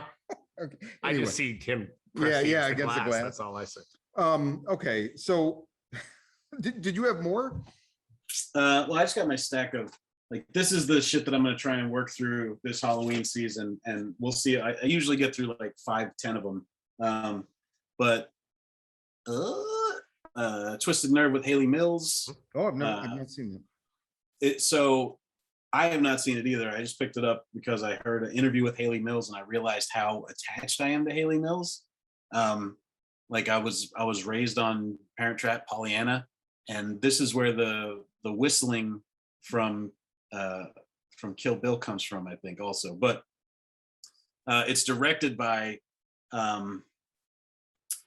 this dude. It's one of the Bolting brothers, but he ended up marrying Haley Mills. He was like 50 and she was like 20 years old. Wow. And it's sort of like it's like a stalker movie. So I'm definitely excited to see how fucked up that is. I'm gonna watch The Hunger. I've seen The Hunger, of course. I'm gonna give it another watch this season. Speaking of the Babas, I got this box set that I'm like all the way to the end of, and I'd seen A Blade in the Dark, and I'd seen Macabre at at film festivals, and I'm watching Shock now, and I feel like I've seen that too. But I'll watch Lamberto or Mario any day. Those guys get down. One of my favorite shots of all time. Which one? Shock? Yeah. What a fucked up premise. So funny. Like, it just starts out, a little girl drowns her little brother in a bathtub. They're just little kids that get left alone by their parents. And then it drives her mom crazy. Well, her mom was already like, was already on her way. yeah, and she was having an affair, and the little girl was sort of like acting out, and the way she acted out was she drowned her little brother. And don't tell me what happens at the end, because I feel like I'm still like 20 minutes from the hallway. There's a hallway shot that you will never forget once you've seen it. Sweet, yep. I'm ready. Yep. I'm gonna do up a bunch of Draculas this year. I'm going Hammer. I'm going Universal. I'm going Bram Stoker. Nice. Nice. And I've seen probably all of these, although I don't think I've seen like the Blood of Dracula. I've seen some of the Hammer Draculas, but not all. Have you seen Dan Curtis's Dracula? Is that the Andy Warhol one? No, that's the one with it's from the City Slickers. No, the Curly. Jack Palance. Jack Palance. Oh. It's the Jack Palance Dracula. Yes. Yeah, that's a knockout. That's a knockout. That movie. I'm gonna grab it and add it to my list of Draculas. It's a good one. Stay with the Hammer Dracula. The first one is great, but that's the Scars of Dracula, the second one. That's where they lost me, because I think Christopher Lee wanted too much money, so they replaced most scenes of him with like a rubber bat on a string, and I was literally beside myself when I watched it. I'm just like, I can't believe we went from the first one to this, and so I never watched any of the rest. It's like Bela Lugosi's dentist coming in, and Did you guys watch Midnight Mass? Not yet. I haven't watched it already. I did. All right. Well, have me back on. We'll discuss it. I have issues. It's like like I said when I was watching Bates Motel and I got the idea for Stray Dogs, I was watching this and I was just like, well, why didn't they? Like there's a real big why didn't they in this thing, but it's very bingeable. It's funny. Last night I saw the Black Phone premiere at Beyond Fest, and afterwards they brought out Scott Derrickson and C. Robert Cargill, and the surprise moderator was Mike Flanagan. Nice. And so they sit down, and then as soon as like the applause stops, and Mike Flanagan's like, so, and immediately I think it was Derrickson was like, so Midnight Mass. Everybody laughed. Good for him. That's great. It was pretty funny. That's great. Good. But yeah, I got this, the Bava box, which I'm always jumping into. There's two of them. The other one is in my buddy's garage with a bunch of my storage stuff. And then I got a couple docs, all the covers of Giallo and the Fulci documentary. Oh, the Fulci doc. I've seen most of both of them, but they switch back and forth from Italian to English. And so I'll be working while I'm watching them, and then I'll just be like, I have to finish this later. And then some dog stuff. So I got dogs. I got the Company of Wolves. Oh, Company of Wolves. Oh my God. It's so good. Yeah. I watched that one like 2 years ago, but I pulled it back out to watch it again this year. So that's my October. It will probably be my October, November, December, if we're being honest. Every year I keep meaning to rewatch Company of Wolves, and like I don't think my girlfriend has ever seen it, but I've like said like Angela Lansbury's in it. Like that's it's such a weird thing to me. But that movie, the first time I saw that was before I discovered Argento, and so I'm like, this looks like it's like a fairy tale come to life, and just I'll never forget as a kid watching Siskel and Ebert. I think it was either them or the other two guys, and I can't remember the other two guys' names, but in Chicago it was mainly Siskel and Ebert, and they showed the clip where like on the the snout comes out of the mouth, and it has never left. Yeah, it's never left my mind. It's it's at the height of practical effects and like what they could do. Yeah. And that they were getting away with everything. Yeah. And it's unbelievable. Oh, it's unbelievable. Yeah, it's an amazing film. Adam, were you in any of those In Search of Darkness documentaries? No, I was not in the In Search of Darkness documentaries. What's amazing is there's footage of me that was used for His Name Was Jason, which was the first of those documentaries. I'm in like 14 documentaries that I never signed paperwork to be in. I'm just in them because they had so much footage. Yeah. And then because you won't shut up about Jason. Yeah.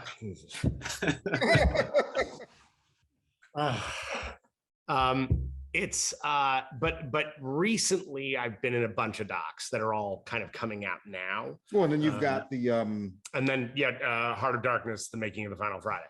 Cannot wait. Is that out yet? Not yet. I'm actually going. I'm going to be a chiller next at the end of the month in Jersey, and we're shooting some footage there, and then I'm doing a couple more interviews in New York, and then we should be wrapped out. So nice. Yeah, we've got over 100 hours of material. I love a good horror movie doc. Shudder is like a incredible resource for all those. Like, really. We're talking about Eli Roth. The best Eli Roth movie is that series of documentaries he did. Absolutely. And then the podcast where it's like the extended version of those interviews is great too. Yep. And then what was the one about the movies that went wrong, like where they did Twilight Zone and they did Poltergeist? Oh, the cursed film. Yeah. Holy shit. Yeah. Super good. Yeah. I only watched the first one of that, and it wasn't. I don't remember which one it was. Was. I need to go back to it. There's a terrific one on Shudder called King Cohen about Larry Cohen. That's terrific. And the go on. No, please. The Friedkin one is great. The Exorcist one is not just about horror, but it's just about like creativity and like it's so fucking good. Like it's about the making of The Exorcist, but it's really just about like if you finish watching that, you don't want to just go make something. Like I don't know what to tell you. Well, I think that the Friedkin one learned from the De Palma one that was made a couple of years ago, where it was like, we don't need to interview 100 people. We need to sit William Friedkin down and just talk to him. Yeah. And then animate that and let people see what's in his head. Right. Because he's, I mean, as curmudgeonly, and I think he was curmudgeonly when he was 15. So as curmudgeonly as he is, like, he's such a good storyteller and he's such a no bullshit guy that it makes for an amazing doc. That doc is fantastic. Yeah, I think that might be like the best one on Shudder. That's my favorite one I've seen. But those In Search of Darkness ones are great just for you'll just go like, oh, I should watch that again, or like, oh, I never even saw that one. Those ones are good. That's almost like just watching the menu of Netflix. Have you seen the Wolfman's Got Nards? No, the Monster Squad one, right? It is remarkable. Really? It's remarkable. It's a little long because they kind of go over things a few too many times. But I got to tell you, like the heartbreak in it and also sort of the joy about it. We saw it in Dublin a couple of years ago at a fest. And I got to tell you, man, like I had tears in my eyes for 20 minutes. Like I was like, this is really heartfelt and beautiful. And those kids are incredible, and like seeing them as adults, but also like the heartbreak of the director on that film and Shane Black. And I mean, it's kind of amazing, doc. It's really I forgot beautiful. that even It's beautiful. Looks like you can watch it for 99 cents on Prime, or if you want with commercials, it's on Tubi. There you go. And it's terrific. Nice. Really is worth the time. Worth the 99 cents. I don't watch things on Tubi. I don't want ads. The Friedkin one I haven't seen. Is that only about The Exorcist, or is it about his? Yeah, okay. Yeah, it's about The Exorcist. I want a French Connection documentary because that movie just.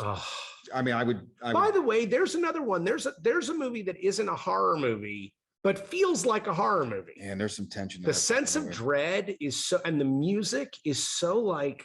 Yeah.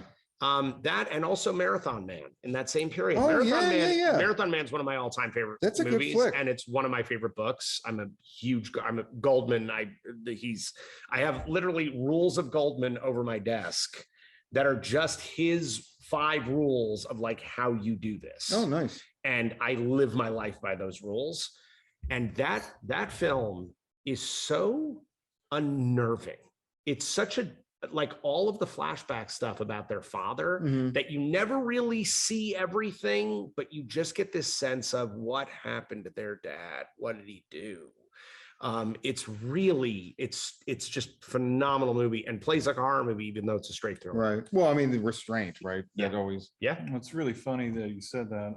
As soon as you said Marathon Man, for about 10 seconds, my brain went to Running Man.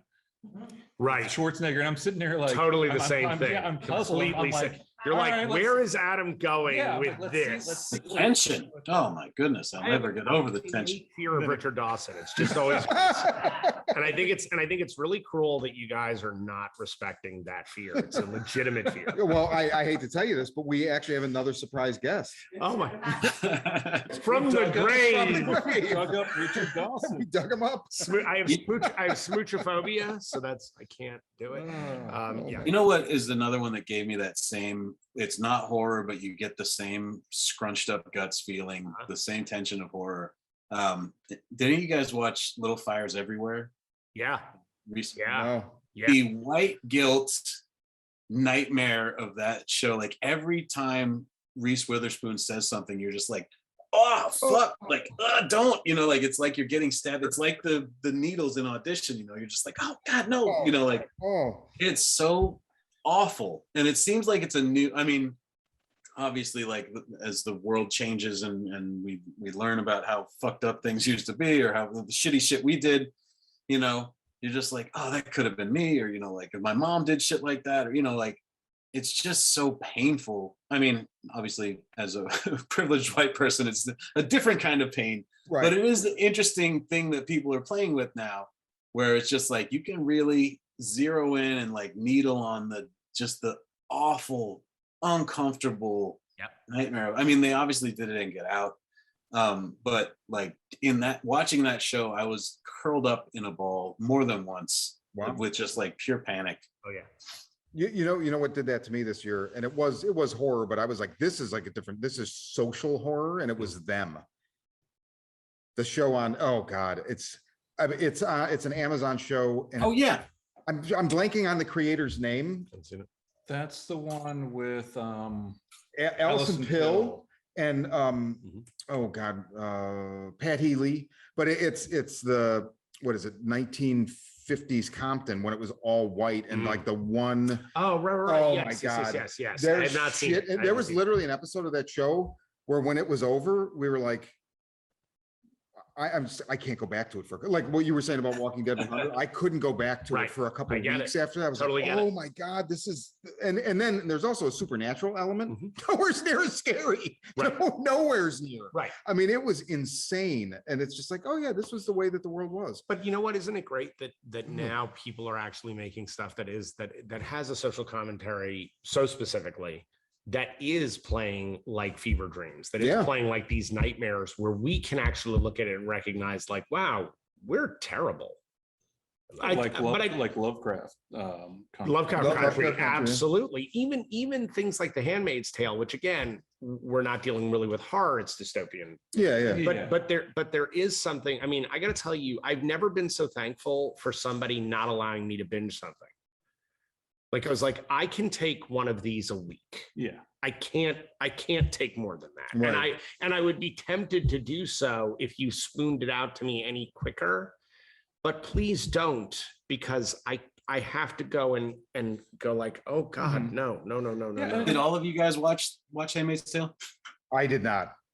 I wonder if amongst horror people, if there's more people that watch it, because all my other friends are just like, I can't fucking watch that. Especially like during Trump, they were just like, it's too much. But as somebody that like has seen too much, like I was just like, this is compelling, like it's painful and it's awful, but also in the same way that like I can watch, like I Spit on Your Grave and have the distance of male privilege where I'm just like, this is fucked up. But how crazy is it when she gets that vengeance that we're so excited about? It's a real similar thing.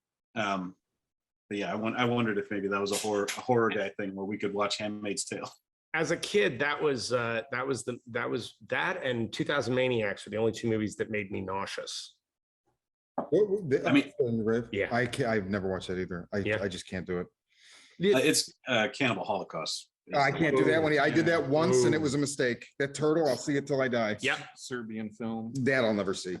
I just Serbian film doesn't do it to me though. And I've seen the uncut, the whole thing, the whole shebang bang. And it's or that's a bad choice of words. The baby scene's what gets me. The baby scene is but honestly, the end of that film is so harrowing and awful, but I think that movie is so, first of all, I think it's so brilliantly produced, but I think it's saying something so profound. I mean, this guy, there's a reason it's called a Serbian film, because it has nothing to do with porn. It's all nothing. It's that their lives. It's a socioeconomic condition. They have no value. There's no value. So they're just meat. Oh, it's an unbelievable movie. I mean, I tried to show my wife some of it and she was like, I'm good.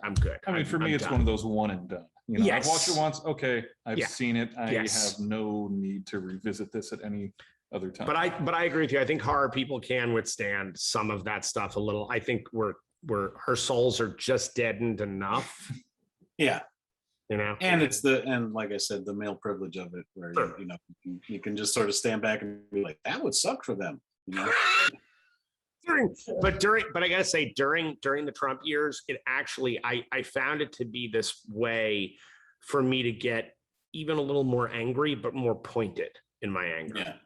So I actually thought that was kind of a positive thing. I could see that. I love that show. I thought the show, and honestly, Elizabeth Moss. Oh, she's great. She's one of those read the phone book actors. Like I'm there. Yeah. That you're all caught up. You've seen all of it. That shit where the aunt tried to come to the group and then she convinced her to kill herself. It's so great. And then Rory from Gilmore Girls was just like, good. Very good. It's so good. It's really is. My description of it, not as great. Her name is not Rory. I think you painted a beautiful picture. Thank you. Yeah. I love when somebody gets vengeance and they're supposed to learn a lesson and they don't. They just like vengeance. Yes. Yes. Yeah, I agree. By the way, go ahead. On that, just real quickly, and I'm sorry because it's way off horror, but it's important. Yeah. Have any of you seen Riders of Justice? No, I don't even know what that is. Okay. It's on Hulu now. It's free. It's Mads Mikkelsen's latest film. Oh. It is hands down, with truly no competition, the single best movie I've seen this year. It's unfreaking believable. And I'm telling you, you're going to think it's one movie. It is not that movie. It is something else. Have you seen it? It's amazing, right? Right. It's indescribable. You cannot give an elevator pitch for this movie. It doesn't exist. That's awesome. It's got so much on its mind, and it's one of those movies that you're going to think you're walking into Taken, and you end up like laughing your ass off and crying and getting so emotionally attached. Look, I have a rule. Anything Mads Mikkelsen says yes to, I will say yes to. Anything, because Another Round last year was my favorite film of last year, which is incredible. If you haven't seen Another Round, okay, it won Best Foreign Film. Okay. In its original language, it's called Drunk. Here, it's Another Round. Imagine Ingmar Bergman's take on Old School. I can't. And you have Another Round. That's Another Round. It's unbelievable. And again, joy and pathos living right next door to each other in the most extraordinary way. I'm telling you. So, and now that they've announced that Mikkelsen's coming back to do that last season of Hannibal, that they're actually gonna finish that show out. Going to. Yeah. I didn't hear that. Yeah. Wow. Yeah, he's doing it. I'm bored for that. Me too. I don't know how they come back from that. I feel like they had an ending. Yeah, they felt like they didn't. So I think they really wanted one. Fair enough. And that show is super good. I talk about going and doing all the series. I went and did all the Hannibals.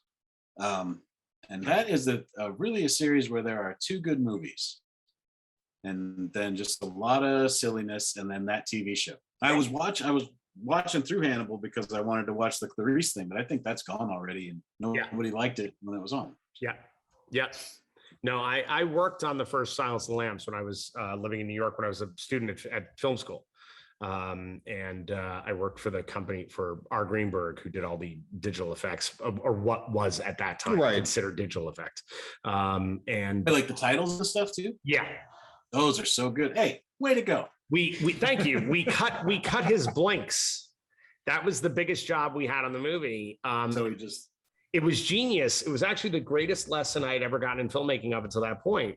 So Bob Greenberg, who Robert and Richard Greenberg were our Greenberg. They were and they're the guys who did the Superman titles. They're geniuses. Flash Gordon et al. Predator Vision, that's them. So these guys, I was there for the meeting when Jonathan Demme had come in and he was showing footage from the film. And he was saying that, he had directed Anthony Hopkins to not blink ever in the movie, that people who are as psychologically broken as Hannibal Lecter, they don't tend to blink. Wow. So that was the whole thing. It was like, I want this dead stare from you. He says, but Anthony is, he is a human being and he blinks. So they wanted us to rotoscope his eyelids out and to put his eyeballs over the moments of the blinks. Oh, wow. And Bob Greenberg, it was the most amazing moment. And it was a true filmmaking moment where he said, look, listen, Jonathan, we're happy to take your money from you. But you directed Anthony to be so still in the frame that it would be really much easier. A blink is a frame to 2 frames tops. Yeah. How about we just cut the 2 frames, double up the frame before, double up the frame after, and fill in the space. And a $300,000 portion of the job became a $10,000 job. Wow. Well, And I looked at him and I was like, you just lost $290,000. Like but he was like, no, man, this is about solving problems in a way that actually is better for the movie. Yeah, we could do the same thing with the eyeballs. We would make it look great. You would never know the difference, but that's the way to do it. And I'm telling you, it's that moment where you realize, like, all these idiots spend so much money and there's no reason. There just isn't. So yeah, it was one of the first, that one and Goodfellas. Those were like the first two movies I ever worked on in New York when I was a kid. Pretty good first 2. Yeah, pretty good. Frames, was that digital at that point, or are you talking about like? No, those were opticals. So we were You were working with tape? We were working with film. Or film. We were working with 35 millimeter. Dude, my first 2 features I shot on 35. Well, so I figured, but it's so funny. It's like, I mean, obviously, I know that's how editing was done. Like when I studied recording, it was all analog tape, right? Tape. So I was used to the razor blade and the chalk, right? Sure. But I mean, like wow. Yep. And you do an optical, and that's why it was more expensive, because you were doing an optical reprint to fill in the space. Right. But that's all you had to do. You literally made an optical interpositive of the negative frames and redid them. Wow. Yeah. Yeah. In Goodfellas, titles that zip across the frame. That's nice. Nice. Well done. I also did the Pillsbury Doughboy. So. Was that Saul Bass too? Like he did the opening. Right. No. That was just the ones that just went through in the middle. Just the ones that went through.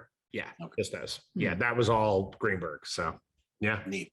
Yeah, it's cool. All right, I gotta go. This is we're gonna wrap. Yeah. Tony, please being on.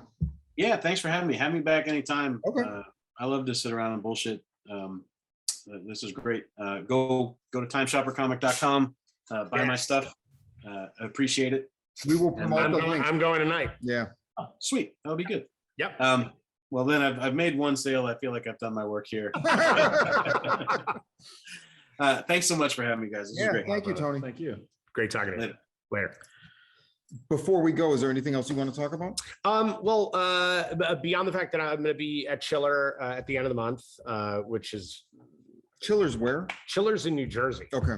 And it's exciting, actually. I have not done a lot of conventions, but I've been asked to go to a lot recently. So I was like, you know what? I'm going to start with one of the granddaddies. So it's kind of a big deal. And I'm excited for that.